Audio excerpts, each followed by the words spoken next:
John Robinette, as all of you know, has had a 25-year career in leisure, entertainment, and real estate industries. His AECOM responsibilities include oversight of the firm's museum and cultural attractions practice and management of assignments in attractions, resorts, cultural, and entertainment retail.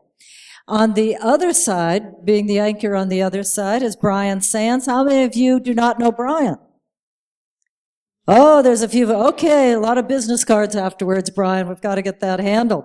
So Mr. Sands, as the introduction says, has worked in international real estate, leisure, mixed use sectors for over 2 decades. And now Linda. How many of you do not know Linda?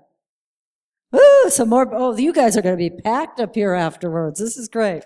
Linda Chu had joined AECOM 15 years ago and is a leader in the company's cultural facilities practice group, advising nonprofits and government clients on development, expansion, and operations of museums, art centers, and performing arts centers.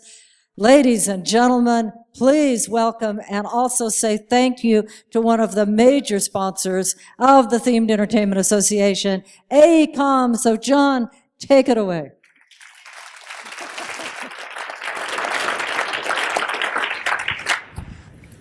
I feel like I should come in swinging from a trapeze after that introduction. Well, thank you, everyone. It's nice to see you all, many friends and colleagues in the audience.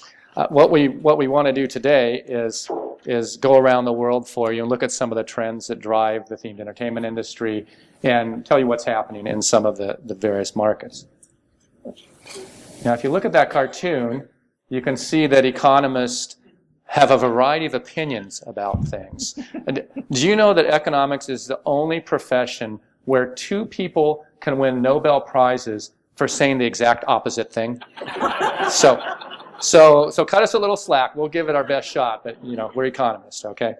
So I'll do a little overview of the world and the economic indicators that we think are important for all of you to look at for the future of your markets, to not only know where they are, this is a little boomy, excuse me, to not only know where they are, but how the markets behave.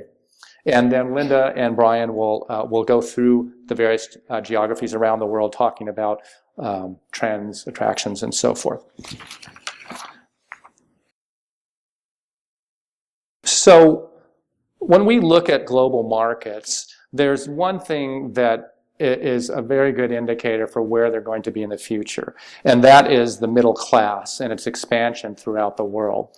And there are several factors that we look at to calculate the middle class. That can be income, it can be the overall population size, GDP per capita, how it's growing, when it's growing, where it's growing, and so forth. So I'm going to first focus on that. And the way we're defining the middle class is it's what OECD defines it as, which is a rather wide definition. It's above the poverty level of Italy and Portugal, but up to twice the median income of Luxembourg. So that's a pretty wide middle class, okay? So you might see some of these numbers looking a little alarmingly large to you, but we'll go through it and talk about it. So the middle class, but that economic spectrum there means that all the people, wherever they're located, they can get education and health care for themselves and their families. They have some sort of retirement program. They have some sort of assured housing, and they have discretionary income that they can spend on all of our goods and services. Okay, so that's the middle class. Let's see what it looks like. So this is now, well, 2010, actually. You can see that North America and Europe sort of dominate the world middle class right now. There's some in Latin America. China's just getting started, as you all know. Other Asia, which is, we put in Japan and Indonesia, there's some big population numbers there in Indonesia, which drives that up a little. And you can see Sub-Saharan Africa, Middle East, smaller than some of the others. Now, what I'd like you to keep in mind is there is a global, what, too boomy? Where's your cell phone? Use your cell phone, put it on the It's in my briefcase somewhere. Okay, well, then that's not it. All right, am I?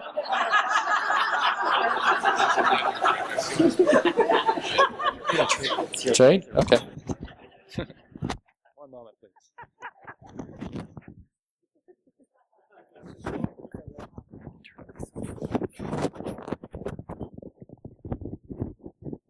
How's that? Is it on? Does a little green light mean it's on? It's on. Sorry, I'm not very technological. Can you actually hear me? It doesn't sound quite as loud as the other one. It's all right? Okay, the back can hear? All right, great. Okay, so you're familiar with the center of gravity idea, right? There is an economic center of gravity on planet Earth. And if I can just give you a big span, like 100 years, in 1965, the economic center of gravity was in Valencia, Spain. Right now, it's moved over a little bit into the Mediterranean. And in 2050, and I'm going to walk you through to 2050, the economic center of gravity moves to Zabel, Iran, which is right on the border between Iran and Afghanistan. Over. Right around here. So it's moved from Valencia, Spain to Zabel, Afghanistan in 50 years, which you can see is slightly south, but certainly east. Okay? So that's, and there's not a lot going on around Zagreb, Iran, but that's just where we calculate it. Okay? So keep that in mind as I take you through. So you see where the middle class is now. Let's move up to 2030. Now you'll see a massive shift to China and India, giant bubbles, and you'll see North America and Europe kind of the same. And the reason for that is, in North America and Europe, you have about the same amount of people going into the middle class as are leaving the middle class for the upper class. And the populations are fairly stable, not growing rapidly, and wages are a bit stagnant. Whereas if you go to Asia, the population is growing tremendously, wages are going up, and they have massive markets. So you'll see that India, now this is one guy's calculations. I think it might be a little ambitious for India maybe, but his calculations show India passing China in the middle class. Now India, of course, is growing a lot faster than China because they don't have a one-child policy. And their income distribution is a little more even in India, so they probably will grow faster. Whether they reach 1.4 billion in middle class by 2030, I'm not sure. But some other things to look at. You'll notice Latin America is growing to a pretty good size, almost the size of the US by then. And sub-Saharan Africa, which starts as a little teeny 30 million, grows 3 times and continues to grow. So in terms of actual percentage growth, sub-Saharan Africa, while it's still rather small, grows faster than anywhere else. And we're doing a lot of studies there now, mostly South Africa, but people are looking in South Africa to do our sort of projects. Okay, let's go to 2050. Okay, so what happens here is you'll see by 2050 that India and China sort of settle down a bit, and that's because they sort of get established as middle class economies, and they start getting people moving out into the upper class as well. You'll see Latin America grows to more than North America in terms of middle class, and you'll see the Middle East grows to about the same as Latin America. Not as many people, but higher income. And sub-Saharan Africa grows substantially as well. So you can see the markets shifting away from North America and Europe to Asia, and to a lesser extent Latin America and sub-Saharan Africa. So that's where the middle class is going. The middle class is the core consumer of the products and services we create in this industry. So that's what you should keep your eye on. That's where the markets are going. So the second thing I wanted to do, and all three of us are talking, so we're doing little kind of TED-ish talks here. We're not going to talk a long time. I want to tell you, how are the markets going to behave? Which is a good thing to know if you're designing attractions or building attractions and so forth, or studying the markets. You're probably familiar with life cycles. This is one. They apply to products, they apply to businesses, they apply to countries. And I want to put our industry and the markets in various parts of the life cycle. Now, just one little disclaimer here. You might know that life cycles are different for different things. So it's not a perfect model, but I think it's instructive. If you look at, let's take technology, for example. I mean, what did it take us 200 years or something to get satellite television? Well, you can go to Africa now, and there's a mud hut with a satellite dish next to it, and they're watching the last episode of How I Met Your Mother. So, you know, things change and go differently in different markets. But let's take a look at it and what it means for our business. I like to put it in 4 categories. And the categories are all different. So let's just go through the categories. So the infant market, right here. So the infant market, it's rapidly changing. It's new. It's trying to establish what it wants to do, what it wants to become. The consumer markets, we're not exactly sure what's going on in those markets or where they will head to. And yet, does anyone have infants? We're all a little old to have infants. Or grandchildren?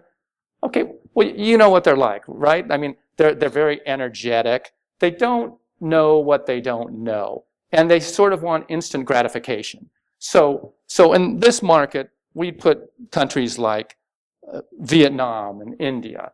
And we actually have metrics for this. This isn't just me making this up. We've actually done a calculation of income per capita and things like that. So we actually, I'll show you in a minute where we put all these things. Okay, so that's the infant market. And then the next is the teenage market. You know, it's growing rapidly, growing in bursts, kind of erratically. Anyone have teenagers? Yeah, okay, well, we know about them, right? They've got a lot of potential, but they can be a little difficult to deal with. And sometimes they misbehave in strange ways. Well, so in this area, we put, let's say, Russia. Okay? So, all right. So, I don't want to say anything mean about anyone. Okay. So then the mature market in the middle here. The mature market is predictable. The consumers have been around for a long time. We sort of know their behavior. It's growing at kind of a modest rate. Easy to understand. Business transactions are real transparent, easier to work with. These are the grown-up markets. You know, so they're adults. They know all of life isn't about them. They know that it takes a team to do a good project. But you know what? They always think they're right, too. So in this market, we put the U.S., okay, and some others. All right, now the last one, the senior market. The senior market's still okay, but it's sort of past its prime, moving a little slower. The market's older. The wages are stagnating. The population's maybe declining a bit. And, you know, we all have grandparents. And, you know, we know sometimes they're a bit arthritic, a bit cranky, maybe even a bit eccentric. So in this market, we put, let's say, France. Okay? You getting the picture? All right. So now, just to prove that I didn't make this all up, I'm going to show you how we calculated this, okay? Oops. There we go. So what we did is we looked at all these countries, and I'll show you a bunch more than my examples, and we calculated the amount of middle class, the growth, GDP per capita, international tourist arrivals. We looked at some other things too, which I'm not going to bore you with. And then we scored them, we compared them, and we ranked them, and finally did a weight and rated them. So you'll see, for example, China got a 56, and then we divided the life cycle into quartiles, and we put them in their appropriate place. Okay, so it was a legitimate exercise to view your future markets. So let's see what we came up with. Okay, so in the infant and teenage markets, you know what? I'm just going to get them all on the thing here. There we go. Okay, so on the infant and teenage market, based on our calculations on middle class income and all these other things, and the characteristics, you'll see we have India, and Russia's sort of a tween. Well, which comes with their own problems. And then we have Brazil. China's, up the ladder a bit on the teen market, and the UAE is starting to get towards maturity. Very high incomes there relative to population drives some of that. The mature market, we have South Korea, US, Singapore, and then France is sort of a proxy for Europe. It's the markets are slowing, the incomes are stagnant, the middle class isn't growing really, and so forth. Okay, so those are, we just pick markets that I know we all do business in. There are obviously some other markets too. Many of the developing countries, might fall down into this area. Africa and places like that, Southeast Asia and so forth. So what I wanted to do is now you know how the markets behave, you know where they are. I want to move on to talk about a few things about these markets that will be interesting for your businesses. But first, let's look at what's happening in these markets. How many of you are familiar with our theme index that we do every year? TA, okay, good. Brian has an example for you. We're in the middle of doing this year's version, and we'll talk a little bit about that in a minute. But what we did is we took all the top 45 attractions globally in the theme index and put them on top, mapped them on top of this to see where they showed up, to see sort of what the supply side was in the life cycle of the global markets. So let's see, that must come next. Okay, here we go. Japan's in Southeast Asia. We didn't actually put it on, that's a good question. We didn't actually put it on the map, but I put Japan in the mature or the senior side of things, given their income and so forth. Okay, so you can see, this is the global index count here. The baby doesn't get anything, sadly, yet. The teenager gets a few water parks and things, make it to the top. Most of it's happening in these two markets, the U.S., the mature markets, Singapore and Korea and Europe. Singapore doesn't have any, it's got a lot of attractions, but none of them have quite made it to the top of the list yet. That's because it's a smaller market and scale, so they don't get the list is based on attendance. So they don't get the same attendance as some of these other places. So it's kind of interesting how the supply is arrayed through these markets. And these markets are all going to move up the curve, right, over time. Now, sometimes you know how kids don't grow up? They kind of stay teenagers all their lives. I mean, you've probably dealt with some business colleagues like that, right? So they might get stuck down in here. And it's not to say that everyone moves up and becomes a mature market, just so you know that. Okay? So let's talk about a few other things and how this might apply to your business. I keep forgetting where to push. There we go. All right, in each market, the ownership structure is different. And it's important to think about this because then you know what kind of clients you're dealing with. So in the baby market, the infant market, ownership is fragmented. It tends to be mom and pop or single owners in these markets. Once you get into the teenage market, we get a mixture of corporate owners, individual owners, some chains that start to have multiple attractions. You go into the mature and the senior market, and we're getting giant corporations, the Disneys, the Universals, that have multiple parks, multiple attractions, and usually have some sort of media, or often have some sort of media base and intellectual property base. So that's the ownership structure.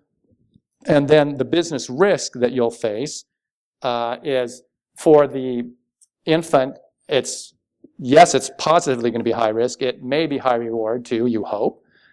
When you move to the teenage market, maybe medium high risk and medium reward. And the mature and senior market are both low risk, low return. So when you're making your business decisions, you need to think about this and make your decisions accordingly. Okay? All right, so that was the last one, the business risk that I wanted to show you. So just go back on that. So just to sum up, when you want to go into business around the world, there's basically 5 things you look at. One is, where are my markets going to be? And we've walked through that. How are they going to behave? And you can think of the babies and the teenagers and the adults and the seniors. Something else that I didn't have time to go into is what's the capital structure in those markets? How are things funded? So that should be considered as well. The ownership structure in those different markets and how that's going to affect the type of clients you're working with and the risk you're going to take on. And finally, the overall business risk in terms of return versus risk in the various markets. Okay? So that's me. So now we're going to go around the world in 30 minutes because we don't have 80 days. And Linda's going to do, what, Linda? Asia and Middle East. Okay. Okay, so around the world in 30 minutes. We are going to have to whiz you around the world, but we will. And I'm going to start in Asia. Who brought their themed index with them? So for any of you who read it cover to cover, you'll remember that last year, combined attendance at the top 20 Asian theme parks increased about 6% overall from the year before, for a record number of visits, 109 million visits. And we continue to see the integrated theme park resort being the primary business model that really drives sort of the financial viability of these. So I will say, spoiler alert, we are going to tell you what happened in Asia this year. So if you don't want to know, cover your ears. We saw a modest increase of 4%. Very exciting, I know. But, you know, there were some winners, there were some losers, but overall everyone sort of maintained their attendance, which coming off such a strong sort of performance the year before, we think is actually pretty good. So let's go to China, where we've seen, you know, really a lot of movement and energy. China really is the teenager, lots of energy, sometimes not a lot of common sense. So what have we seen? You know, we've really seen the entertainment industry spread from the top tier cities, the first tier cities, to second and tertiary cities in China. There's over 220 cities in China with over 1 million in population. And we think that there could actually, those would be enough to support theme parks. There could be up to maybe, you know, over 200 theme parks in China in the future. Like any teenager, they're trying to be independent. And we're seeing a lot of local operators come up and be pretty successful. We'll talk about that next. A lot of animation, sort of cartoon elements in both indoor and outdoor entertainment venues, and reinvestment and new attractions. So Ocean Park, Hong Kong Disneyland. Another spoiler alert, Hong Kong Disneyland sort of completed its expansion efforts last year with the opening of Mystic Point. And we saw over a 10% increase in their attendance just in 1 year. And then, of course, Shanghai Disneyland. So let's talk about some of these local operators. It is very interesting because you're starting to see them actually go from being, you know, very kind of novice entertainment venues to actually companies that are having some success. So you have OCT, Haicheng, Songcheng, Fanta World, Happy Valley that just opened in Tianjin, Chimelong, which opened Ocean Kingdom in Zhuhai. They want to be the Orlando of China. But Wanda, I think, is an interesting example. We've done some work for them. They're the largest cinema company in the world, you know, proposing to build kind of 10 major projects in China, each of which has 2 to 3 parks alone. You know, they're thinking about 20 to 30 parks alone. You know, their chairman was actually ranked last year by Forbes as the richest man in China in 2013. So, and there are other companies that have similar ambitions. We don't know. They may, you know, might not all be successful, but they are certainly building these large complexes with sort of indoor and outdoor entertainment across multiple cities. So what's driving all this? As John talked about, it's really the rising middle class. China has a huge population, but some of it is not what we call kind of income qualified because their incomes are just not to the point where they can appreciate kind of leisure goods and entertainment services. So that plus kind of the booming tourism market, we actually expect theme park visits to double between kind of 2010, you know, and 2015, and then double again by 2020, which means that by 2020, theme park attendance in China, or at least demand for theme park attendance in China, is expected to reach the number of U.S. U.S. market visits. So China really is growing up. You know, the pipeline supply, we think, is more than sufficient to meet this target. Last year alone, there were 13 parks that opened, 12 theme parks and a water park, which increased the theme park capacity in China by about 28 million people. Right now, we know of, there's about 59 declared kind of theme park projects in the pipeline that are going to open by 2020, 59. That will increase the capacity to 166 million attendants in total. That's $23.8 billion US dollars in total capital investment. Now, those are just the ones that have actually sort of are generally well established and announced. These are projects that are kind of underway. In addition to this, I think we're seeing probably an equal number that are being talked about. They're talking to us, they're talking to other guys. But they're in the formulation stage. And so we think, again, there's really a lot of energy here. I mean, what does this mean? There certainly is a need for international services. While I think there's a lot of local operators that are developing, there has not been as much success on sort of the design and production services that we provide. And so locally, I mean, there certainly are some small companies that are dabbling in it and a lot of freelance people with really varying success, very mixed results. And and there really is a need. I think the taste of, the teenager has gotten to the point where there is demand for differentiated products, which is something you see as the markets age. And one thing, since I'm the museum person here, I have to say something about museum growth. There's 2,500 museums in China, and they're talking about building 100 a year for the next 10 years to be 1,000 new museums in China. That came from a national directive that is trying to increase the museum sort of per capita ratio in China. Now, a lot of times they build the buildings and there's actually nothing to put in it, and sometimes they don't have the budgets to put anything in it.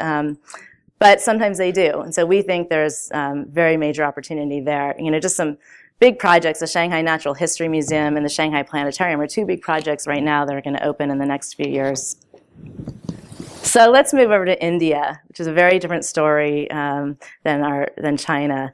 Again, like John said, very in an early stage of development, kind of learning to walk and talk, not even a toddler yet. But what we always tell people is it's really not a matter of if, but when. But there's definitely some challenges.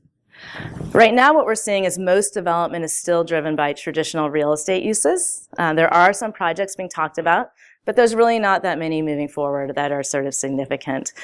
Frankly, developers can just make more money kind of building commercial or residential projects. They don't really need to incorporate entertainment yet. They don't need to sort of compete on that level of including kind of entertainment uses, although I think we're starting to see some signs that they are starting to. It's a fairly young entertainment industry, and one of the problems there actually is sort of land acquisition and entitlements. You just can't get enough land acquired and assembled to do large-scale projects, which, as we talked about, is really the key to the financial viability, sort of creating the value around in the residential and the retail uses. The other thing is when we do sort of site visits and look at construction, we found very, very poor quality. The projects have very low standards, and the focus is very much on just minimizing costs, which is actually something we saw in China, a little bit now still, but, earlier in its development. So you can see sort of the different life cycles. There are some larger projects. We've worked on one in Delhi called Apu Ghar in Gurgaon. It's in a good location, an urban area, multiple story building with different entertainment anchors. They're building a water park, pretty major water park along with it, which we think it'll be pretty successful. There's still ways to develop. And we think we'll see eventually a robust attraction industry, but it is a matter of time. And we think it's a minimum of 2 years before we really start seeing things take off the ground, and really more like 5 to 10 years before it develops, anywhere where near China is. So moving on to Southeast Asia, Southeast Asia primarily is all about the middle class and the growing middle class. Developers are looking to do things to differentiate their commercial areas and expand their portfolio of products. So for the most part, we see most of Southeast Asia, Singapore is an exception, as still sort of a child, a preteen, kind of growing rapidly, lots of excitement and still learning. But really, we see a lot of opportunity there, and our offices in Southeast Asia are seeing a lot of opportunity. Singapore is a success story. I wanted to share this. I thought this was really funny. This is from the Apu Ghar project. The ad, for their project says, "America has it, Singapore has it as well. Now, Gurgaon gets our own entertainment destination. So Singapore, I think, is very much perceived as sort of this successful older brother, successful uncle that everyone's trying to emulate. And so we see Singapore and Malaysia, doing a lot of projects, higher quality, very sophisticated entertainment projects, creating a lot of energy in the region. And Singapore really, I think the Universal Project has been very, very important to the Southeast Asia region because it's demonstrated that this can be successful and attractive. And it's really helped energize the Southeast Asian industry quite a bit. And we're seeing a lot happening in Southeast Asia these days. Legoland Malaysia has been very successful. And recently, there's the Fox Entertainment deal with Genting. The story in Indonesia and Philippines is one of more of expansion and sort of additional gates for existing parks with some interest in new projects. We're working with the Ancol Dreamland project, working with them to do a new next gate, and working on a new project in Jakarta. We're actually seeing so much. We just opened an economics office in Indonesia, so we are seeing quite a bit there. And in the Philippines, again, the Enchanted Kingdom is expanding. The story is expansion. So Southeast Asia, we think a lot of new projects coming up, a lot of opportunity, but it's very important to have projects that are really the right size and level of investment. So let's move to South Korea. It's been pretty quiet, although there are signs of projects starting. We know the existing parks are doing pretty well. There's been many projects on the drawing boards over the last 10 years in South Korea. There are some signs that there may start to be more activity, no official announcements yet. But there is a sense of sort of national competition and the feeling of being left behind some of the other countries in the region. And so we do expect to see some activity there. And like I said, the existing theme parks are doing pretty well. And another spoiler alert from the Themed Index. This is one of our highlights in Asia again. Lotte World, attendance actually increased 16% in 1 year last year after they installed about 6 different attractions and opened their new Underland area. And they also attribute it to sort of strengthened social media marketing. And we don't want to leave Asia without at least visiting Japan. Japan does have an aging demographic and is sort of our early retirees maybe on the life cycle. Generally speaking, not much growth potential. Disney and Universal are doing well, but everything else is sort of sagging. Not too much going on. But a couple of things to talk about. Of course, Harry Potter. It's opening later this year at Universal in Osaka. Expected to be a very big event. Will drive a lot of attention. Expected to be very successful. And then in Yokohama, a new project called Orbi that everyone's sort of watching, and we're really watching to see how it works and whether it can work. Nature-themed museum jointly created by Sega and BBC Earth. It's an indoor, ecologically themed attraction that uses multimedia technology, immersive technology. It's been pretty successful so far. It's a very unique model for indoor entertainment.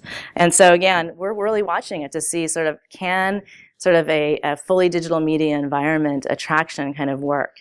And I actually think that some museums, we're seeing a lot of cultural attractions start looking in this direction as well, not wanting to call themselves museums at all, actually. So let's move on to the UAE. The UAE is like our millennial.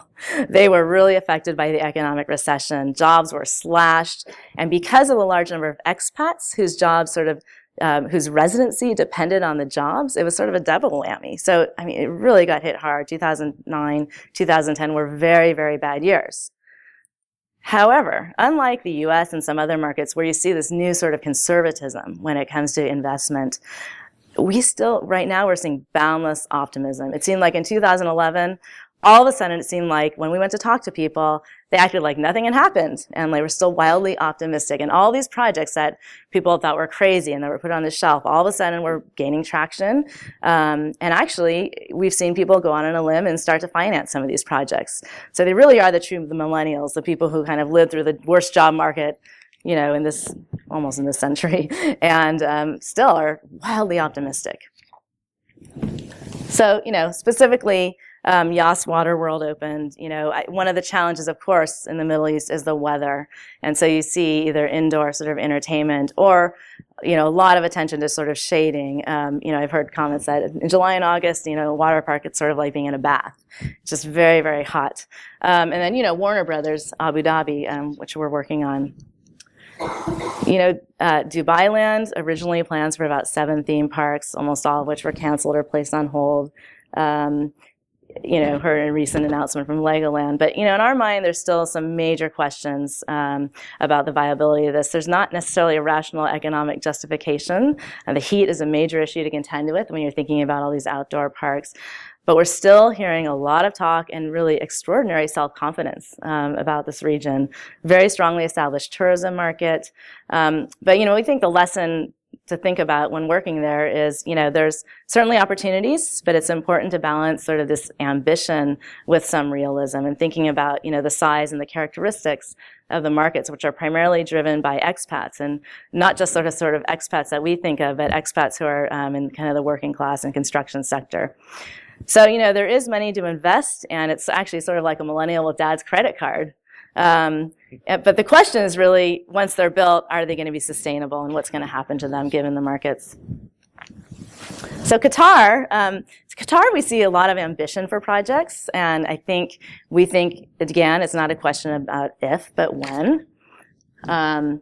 Lusail is a large stretch of coastline that's to the north of Doha. It's a major master planned city, which Entertainment City is a part of. We, I think, started working on this sometime in the late 90s. The goal is, again, this major master planned city.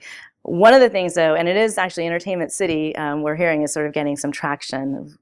However, I think by focusing on this sort of development outside of the city center, it really did hurt Doha, even around the Parliament building itself, where people just moved out and created this kind of donut city with a hollow center. So in response to that, there's been a project started called the Heart of Doha, which is all about reestablishing the downtown using traditional historic design, with some limits on scale to incorporate, and also incorporating many entertainment uses. Generally speaking, Qatar is much more careful in its planning and wants to be perceived as more serious, actually, than Dubai. Ben Martin in our London office calls it more serious than the frothiness of Dubai. So Saudi Arabia, clients there tend to be pretty conservative, but we're definitely watching it. They're not throwing huge money at theme parks right now, but they are certainly aware of creating leisure environments, and we are seeing a lot in the cultural sector. So again, we're watching it very, very closely. Finally, again, I can't leave the Middle East without talking about cultural projects. We've seen quite a bit in Abu Dhabi and Dubai and Saudi Arabia in the cultural sector, but the big story, of course, remains Saudi Island. 3 major world-class museums set to open within the next few years. So the Zayed International Museum design's complete, construction documents are issued, and it's expected to open in 2016. The Louvre Abu Dhabi, construction contract's been awarded, and the next phase is starting and completing sort of the concrete structure work and the iconic dome.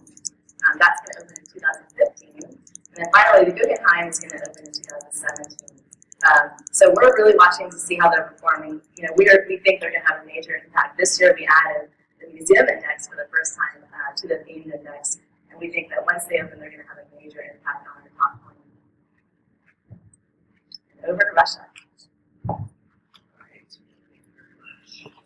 So Russia's been in the news a lot lately, obviously, early in the year for good reasons, and more recently for not so good reasons, perhaps. It has also been in the news in our industry recently as well, though, because of the opening of Sochi Park, partially opened, expected to fully open later this year. And Sochi Park is emblematic of the Russian market. It's very, very focused primarily on the Russian market itself. Russia attracts a relatively small number of international visitors, given its scale, its relatively large population, about 140 million people in the world. It's experiencing rapid growth, however, in the international tourism market, and it's maturing. It's trying to mature and catch up in many ways with some of its older brethren. In addition to Sochi Park, Moscow Ocean Park, which is a combined aquarium and marine park, very large-scale project, is actually under development. The foundations have been poured, and it should start coming up out of the ground relatively soon. That's a big project. It's a potential $600 million investment. We know there's been a lot of press about the cost of things in Russia, so maybe that has to be taken with a little bit of salt there. Universal Galactic Park in Moscow, which has certainly been on the books and talked about for a while, and has been delayed for some time, looks to be restarting. Apparently construction should be starting later this year. That's an interesting project, a major Universal theme park combined with City Walk retail, dining, and entertainment style center, as well as resorts and hotels and convention center and an arena. And it's not all on the commercial side in Russia. There are also cultural attractions. It's a very traditional market. The public sector tends to drive both the development and operation of projects, and as a result, not all of them are probably as well invested as they should be, or as well operated as they should be. There's actually, according to our colleague Ben Martin in London, there's a tremendous amount of secondary spending that's being left on the table in Russia by really remarkable cultural attractions where there is nowhere to buy anything and nowhere to eat anything, and they also don't hold events in these wonderful buildings. So maybe there's an opportunity to help improve that situation. They tend to try to do things very big in Russia. Park Russia is a project that recently master planning team and consulting team has been awarded for. It's a huge project, about 2,500 acres south of Moscow. It's projected eventually to have 10 million visitors and to be largely privately operated and financed. It'll be interesting to see how that works out. Over on the art museum side, there's been a proposal or an announcement made that the garage, which is at the moment a kind of small art center, is going to move into a new redeveloped space in Gorky Park. It should be actually quite a cutting-edge museum and should house a very good collection as well. Moving quickly along to Europe, we know that Europe suffered sort of the double whammy, both of the Great Recession as well as the Euro crisis, and that effect continues to go on. The term staycation continues to be applied within that market. People are staying closer to home, not traveling as much, and tending to take those 3-day weekends as a result. That's causing the parks in this market to take a lower risk, lower cost approach to try and get people to come, to stay, to spend more, to stay longer, mainly by enhancing existing parks. And a few examples of that are, for example, Liseberg in Sweden, Liseberg. They're planning on expanding. They're going to add a water park, a hotel, and then interestingly enough, they're actually going to try generating some revenues by developing a major parking facility. They're in a very urban location and expect to generate revenue off of that. In addition, Drayton Manor Park, which is home of Thomas Land, a fairly well-known IP actually in Europe in particular. They're going to develop a 4-star hotel that's Thomas the Tank Engine themed, about 150 keys. And this kind of leveraging of their brand is emblematic of things that are likely to happen in other parks across Europe going forward. Another example of a kind of a lower cost, lower risk investment is that PortAventura, Cirque du Soleil, is going to be coming to PortAventura. They're going to be adding something quite similar to what they have at Downtown Disney in Orlando, where they have a semi-permanent structure, effectively putting a major show in there. And again, generating revenue for PortAventura and additional tourism to their visitation to that site. PortAventura is, of course, also bucking the news here and bucking the trend in Europe by announcing recently the development of Ferrari Land, approximately €100 million investment expected to go into that, effectively a third gate at that location. It's an interesting development, certainly runs contrary to what we've seen in most of the rest of Western Europe. In addition, PortAventura sold a 49% share of itself to KKR towards the end of last year. We can expect to probably see this happen more. Our industry is growing rapidly, and there's quite a bit of interest that's beginning to occur within the capital sector. That's a nice thing. It means there'll be probably more reinvestment in the parks as well. In terms of the European market attendance, we're still working the figures out, but effectively we're seeing a situation where the largest operators are probably down a little bit and the smaller parks are up a little bit. We'll have all of those numbers out in a few more weeks and have more detail on that.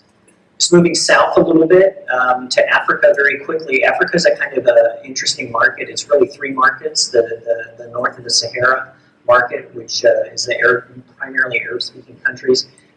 There's a lot of money potentially in Egypt, but obviously with the Arab Spring, really the whole region effectively is off the map for a bit in terms of investment. South Africa, all the way down at the southern tip, is really the only other major market where anything is happening at the moment. But it's a very long way for people to come internationally, and they're typically much more interested in going out to do safari or go to the beach. And the resident market isn't really that big. So that level of opportunity here is relatively small for the foreseeable future. A couple of parks in that market here. And moving on to Brazil. Brazil also has been in the news a lot lately. It's a major growing market, a lot of activity happening there. We've obviously got the World Cup coming up, as well as the Olympics coming up, and it wouldn't be right to not mention a Museum of Football and Museum of Soccer that's in Sao Paulo that opened recently. This is emblematic of a move within Brazil to increase the level of attendance and activity that's happening in cultural institutions. It's a very good museum. If you have an opportunity to see it, I highly recommend it. Similar to the Museum of the Portuguese Language as well. Snowland, it's surprising to hear that in Brazil they have developed the first indoor ski park in the Americas. It just opened in November. It's located about an hour's flight south of Sao Paulo. It's very well done, very highly themed, getting good reviews in the market. It's located actually in an area that gets snow occasionally in the winter, so it fits well into that market. Kidzania should be opening this late spring or early summer in Sao Paulo. It's good to see them going into this market. They have obviously existing parks in Mexico and in Chile. They're looking to do 5 parks coming into Brazil. And Sao Paulo in particular is an interesting market. There's 20 million people in that market. Probably about half of that market is qualified. Hopi Hari has teamed up together with Warner Brothers on the Justice League. They've opened a new area as well recently, second largest park in Latin America. Wet n Wild, its neighbor, has made some recent investments also. And this park is formed a little bit under our radar. Water Park, Termas dos Laranjais. It's about 1.6 million people a year. That will actually make it the biggest water park in Latin America and launch it into the top 10 potentially worldwide. And we're actually introducing the top 10 Latin American water parks in the theme park index separately this year as well. Beach Park, major park on the North Coast, has done a lot of investments. You see one of their major rides there, also in hotels. And then coming into the United States, we're clearly a mature market, as they say, but we have a lot going on here. A lot going on because of level competition, a lot going on because of technology, the ability to create really immersive environments. And we've seen tremendous success, obviously, both with Cars Land, the Harry Potter, Transformers. Levels of investments that have been going on there have really paid off for those operators, and those investments will continue going forward, and we would expect them to continue to pay off quite well. We have a new entrant potentially into the theme park market in the United States, a major destination resort, potentially 20th Century Fox coming into the Miami area. About a $920 million potential investment. They're in negotiations with Miami-Dade County on that. We're assisting on that project. It's very interesting. And water parks, quite a bit happening on the water park side. Six Flags in Georgia is adding a second gate. It's remarkable given that they have a water park 15 miles away that they're operating, and they're adding one here also. There's a Center Parks-like project potentially coming into the Montreal area as well in the near term. And then there's some innovation going on outside of the theme park and water park business. We're seeing as well innovations like the Ledge here at the Sky Deck in Chicago. We're also seeing a lot more entries into the observation deck market. And it will be interesting to see how this plays out in New York. New York's potentially going to have 3 additional observation experiences in the near term. Obviously, we have the Link, Caesar Entertainment's new project in Las Vegas. And of course, anchoring that is the new High Roller, which started turning this weekend for visitors, which is fantastic. And in addition, over on the cultural side, we've had some interesting developments. The Kennedy Space Center, their new Atlantis exhibit, which is both immersive, educational, and very entertaining, fantastic exhibit. And also the Angry Birds exhibit, which is actually very, very popular. It's very small and connects back into IP and social media as well. It's not just on the theme park side that we're seeing IP linkages. The Clearwater Marine Aquarium, very small attraction, marine rescue down in Clearwater is leveraging its IP in the form of a dolphin that they've rescued. They're on to their second movie now at the moment. We're also seeing in the zoo side, there's some transformations going on. Philadelphia is investing heavily in the ability to move its animals around actually within the park, and they will expand that eventually to include great apes and elephants and the like. So quite a lot of development in the U.S. And I guess, John, do you want to talk briefly about some high-level trends?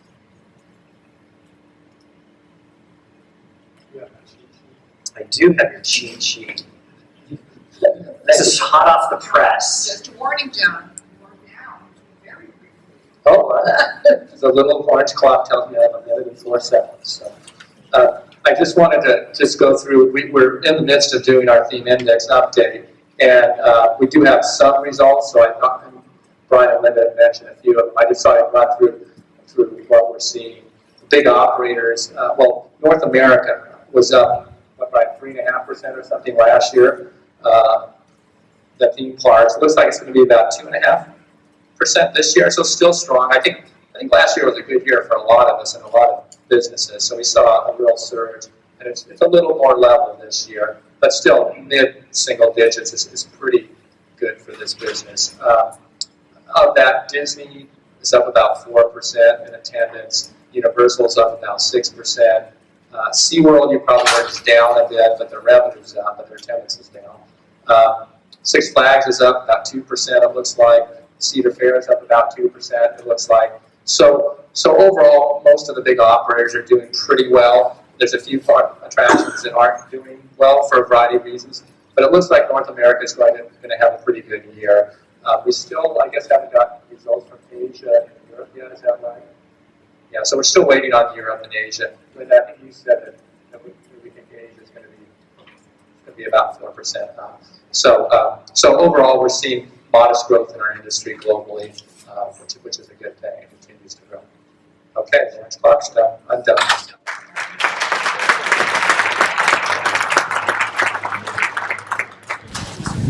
Hi, so David Ian, Membership Chair, TEA. Thank you. Thank you all for your membership, by the way. So my question is really one that you touched on here and has always been one of my pet peeves since I joined the industry, is that we, and I think you also to a degree, consider ourselves theme park people, when in fact we are leisure-based entertainment people. And so one of the questions is, when will the rest of us get it? And when will all those reports be one report? So it isn't zoos, museums separately, it is location-based entertainment facilities as a whole. Good question, David. I think the industry has spread out to all sorts of different facilities. The magic that we bring and the entertainment that we bring, largely birthed in the theme park industry, is we see it spreading all over the place, all over the world. In terms of us kind of recording it and analyzing it, we keep adding things every year. So in the theme index, we added water parks a couple years ago, I guess, Brian, wasn't it? And then Linda, we added museums last year. So we realize we'd love to have the whole thing analyzed and figured out, but it's a lot of work to do, and we have day jobs. So we're trying to move in that direction as we can. Can I just add on that as well? I just wanted to say that also the IAPA Foundation released a study on the economic impact of our industry in the United States recently, and there's about $220 billion a year that are created in the U.S. alone in the industry, and about 125 million of that, 125 billion of that are from the theme parks. So probably that's part of the reason as well, is just the dominant economic effect is coming from that sector. Museums, however, were next at about 35 billion. The museums don't always want to think of themselves as themed entertainment, even though they are, and we know that. But some of them are very serious in their educational missions. Thank you. In the front row. John, a few years back, maybe 15, when you made this first presentation, you made the comment that Europe was one of the most opportunistic markets that we could enjoy. We haven't seen that growth. We've seen moderate growth over there. But then we have the phenomena of Europa Park, who in the past 3 years has increased their attendance, reportedly, 1 million people a year. I know they dropped a little bit probably this year, but they couldn't keep that meteoric rise. How can a park located in Rust, Germany, do that type of exponential growth after being a park for 40 years? Yeah, that's a good question, John. I think what we're seeing in Europe, and when I've talked about these things for years, and at one point Europe was growing fairly quickly, especially in Spain. Remember, they were building all those parks in Spain and a few in the UK, Disneyland Paris, and so it went through a growth phase, when it was where China is now, and now it's going down the life cycle curve. And what we see in markets that are going into that mature phase, more of the activity occurs in existing parks than it does in new parks. So existing parks try to expand their business by adding, like Europa Parks added a bunch of hotels and campgrounds and expansion, and they've done a great job of extending the length of stay at that park. So I was just talking to some of the Europa Park guys at the IAPA Leadership Conference, and they were saying that, I'm trying to remember the statistic, but it used to be no one stayed overnight at Europa Park, and now it's something like 30 or 40% stay overnight. So when they stay overnight, they create demand for more attractions, for more food, for more retail. It goes from an 8-hour experience to a 2-day experience, and all of the expenditures that go with it. So I think they're doing a good job of moving to the next stage of maturity, which is basically expanding your real estate and extending your length of stay so you get more expenditures out of the people that go there. Thank you so much. And final question on the side. Hi. So the big aha that I think blew us all away was the expansion of China and India over the next 15 years. I think those of us that are working over there are aware in China it's a teenage market, and the level of expectation of quality is dubious at best. So my question is, do you think there's a predictable rise to higher quality attractions that will follow traditional markets, or do you think it's possible that that's going to be a much slower and lower curve? Because it feels like it's going to be a real hard push to elevate that market up to higher execution levels and expectations. Yeah, that's a great question, Phil. And it kind of goes back to what I was saying. Is the life cycle curve the same for China as it is in Europe, as it is in North America? Because if you look at those other analogs, North America started off with lower quality amusement parks, and over the years it became higher and higher quality, and now we've got amazing technological marvels in North America. In Europe, it started off the same thing, and then Disney came in. I remember I was in Europe when they built Disneyland Paris. I actually did the original feasibility study for it, and all the parks in France were really afraid that I was talking to someone at lunch about this, that they were going to get wiped out by Disney. Well, what happened, in fact, was when the technology of the U.S. park industry came in, they had a higher price point. Disney was here, they were here, they could price up to them. They brought in a higher quality management, and the other parks fed off of that higher technology and show ride experience. The other parks learned from that. So I guess what I'm hoping is that when Shanghai Disney opens, and if Universal ends up doing something there too, the same thing will happen, that the quality level, they'll go into a Disney park or a Universal park there, and they'll see an incredible quality of experience that is, and they'll go back to their local one and go, I'm not going back here. And the local operators will be forced to take it up a notch like they did in Europe, like they did in North America. So thank you very much, everybody. Is that all? Well, that's all you get right now. The next coffee break, you can all question them. Now we're going to the next section. You guys can exit whichever version you'd like.